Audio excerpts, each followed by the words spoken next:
Tribuners dikabarkan Polandia akan membangun pagar kawat berduri di Kaliningrad. Diketahui daerah ini merupakan perbatasan Polandia dengan Rusia. Pembangunan pagar kawat berduri ini telah disampaikan oleh Menteri Pertahanan Polandia, Mariusz Błaszczak. Ia mengatakan negaranya akan membangun pagar kawat duri setinggi 2,5 meter. Meski begitu, ia tak membeberkan kapan pagar tersebut akan dibangun, namun ia menegaskan pembangunan di perbatasan Rusia itu akan segera dilakukan.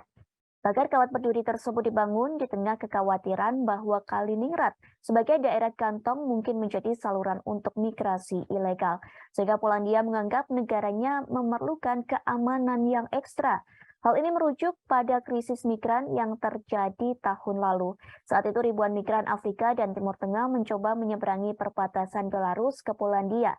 Uni Eropa menuduh Belarus yang merupakan sekutu Rusia. Tuduhan itu soal menerbangkan para migran dari Afrika Timur Tengah dan sebagai bagian dari kampanye perang hibrida untuk mengacaukan Eropa. Di sisi lain, Belarus membantah melakukan kesalahan.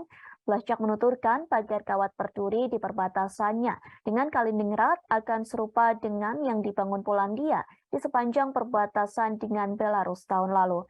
Di Kaliningrad terdapat kehadiran militer Rusia yang signifikan. Daerah kantong ini diapit antara Polandia dan Lituania.